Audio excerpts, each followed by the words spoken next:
Louisa Wall. Tēnā koe, Mr Chair. I'd like to speak to my supplementary order paper 332 and just reminding everybody the context of this particular amendment is related to the purposes of this Act, which are to promote the wellbeing of children, young persons and their families, whānau hapu iwi and family groups by, and it's F, providing a practical commitment to the principles of the Treaty of Waitangi in a way described in this Act.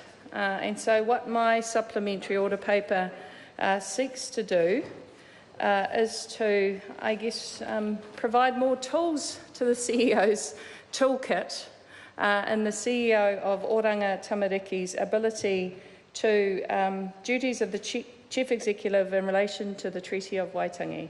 So the duty is a moral or legal obligation or responsibility of the Chief Executive of Oranga Tamariki, and what I'm proposing is that under C, the Department seeks to develop strategic partnerships with iwi and Māori organisations, including iwi authorities, in order to it is to assist the Department in developing and implementing policies, practices and services that are appropriate to advance and improve outcomes for Māori children and young persons, including those policies, practices and services under paragraphs A and B. A is the policies and practices of the Department that impact on the well-being of children, have the objective of reducing disparities by setting measurable outcomes for Māori children and young persons who come to the attention of the Department. It's relevant because 61% of the children in care and protection are Māori. And B is the policies, practices and services of the Department have regard to mana tamaiti, tamariki and the whakapapa of Māori children and young persons and the whanaungatanga responsibilities of their whānau, hapu and iwi.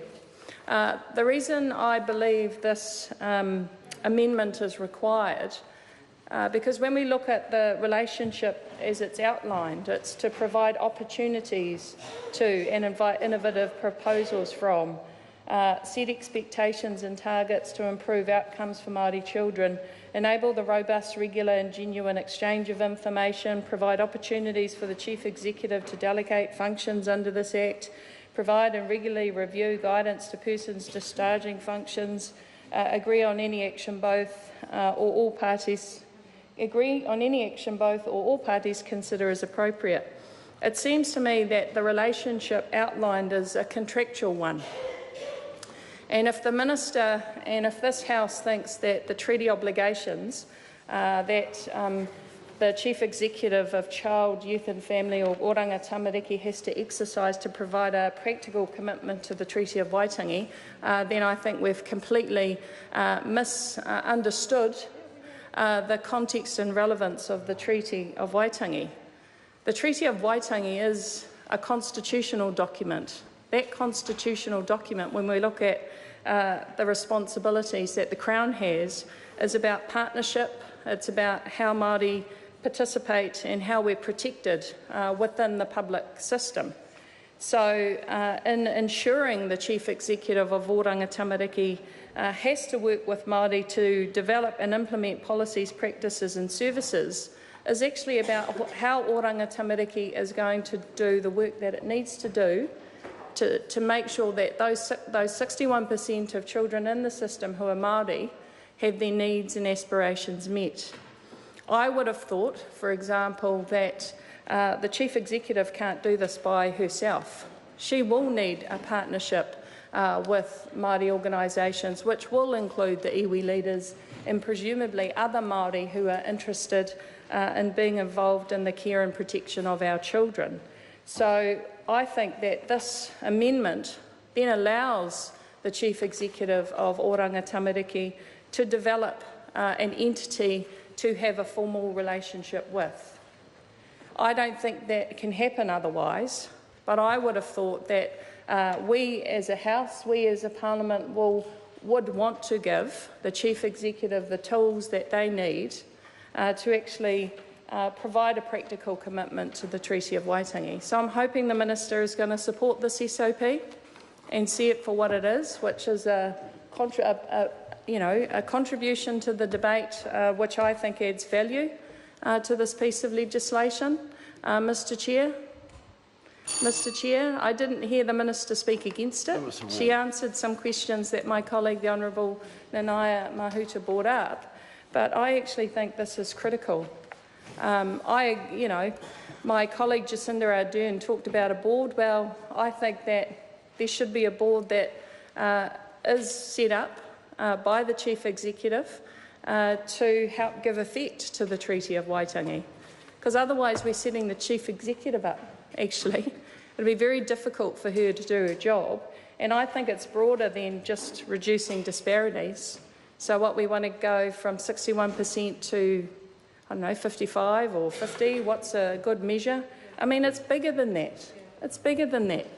This is about how Oranga Tamariki is going to do the work that it needs to do in a culturally competent and a culturally appropriate way to make sure that we get the outcomes that we're all hoping to seek. Because I agree, Minister, we don't want our children in care and protection. You know, that's a shocking statistic, that 83% of the people in prison have got a care and protection history. We've got to stop it. It has to start somewhere. And we need to recognise that the institution itself is part of the problem. So I'm hoping that you see this in the spirit that it was actually created. You know, I like my colleagues, this is an incredibly emotional topic to talk about. You know, we talk about our whenua. You know, when we have our treaty settlements, this house is usually packed, and it's so emotional because we have to relive a lot of the horrific abuse that our whānau hapu and iwi have actually gone through. Well, that's the same mamae that we all feel about discussing this bill and the children that are captured within the system. The last thing I'd like to contribute is that as a member of the Justice and Electoral Select Committee earlier this year, we actually had an opportunity to visit Justice McLennan and the Royal Commission that the Australians have convened on institutional responses to historic child sexual abuse. And we haven't really talked about the impact of what happens in the intergenerational trauma that my colleague Adrian Rurafi talked about.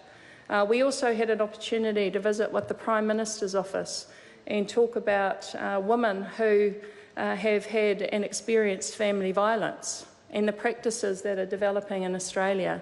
They are not taking the children away from women who are suffering from family violence, who may have drug and alcohol issues, who may have parenting issues. What are they doing? They're supporting those women. They're giving them homes. They're giving them income. They're giving them the support that they need to be able to look after themselves and to keep their children. And so I think that our response should be the same. And we should recognise that a lot of the children in care and protection, I think Marama Fox talked about it earlier, about, you know, some of our women picking partners and the blended families and the, you know, the risk that our tamariki face. But for whatever reason, it's incumbent on us, I think, to support people through that process. I can understand that there are certain times in a child's life where, you know, we haven't got the time to allow the family to rehabilitate, which is why, if they're given to the extended whānau and their hapu and iwi, there is a chance for them to come together at some point in time. Because, you know, the whānau will be a whānau and they will gather at certain events. They will gather on the marae. So the relationship between the parent and child isn't completely severed. It's not like an adoption. And I would just like also to contribute that the issue of historical abuse of children in care will not go away. I think it's completely interlinked with what's happened historically in our child, youth and family system. And I know that tomorrow at 1 o'clock there will be people who are gathering on the steps of Parliament because it's about time that we as a country faced up to some of the historical abuse that happened in state care and to children who were the responsibility of the state, and to say to those people, you can go through a criminal justice system to get redress, it's actually a further abuse, I reckon. of those people in care, and it's the government not taking responsibility as they should do. Thank you, Mr Chair. Right, members, I'm going to seek a little bit of indulgence as we go into quite a big list of amendments, and in order to get through them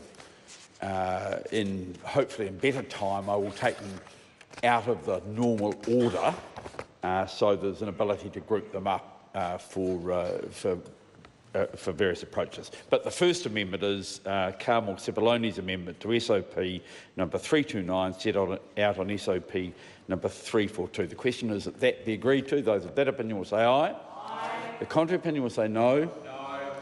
The noes have it. A party vote is called for. The clerk will conduct a party vote. New Zealand.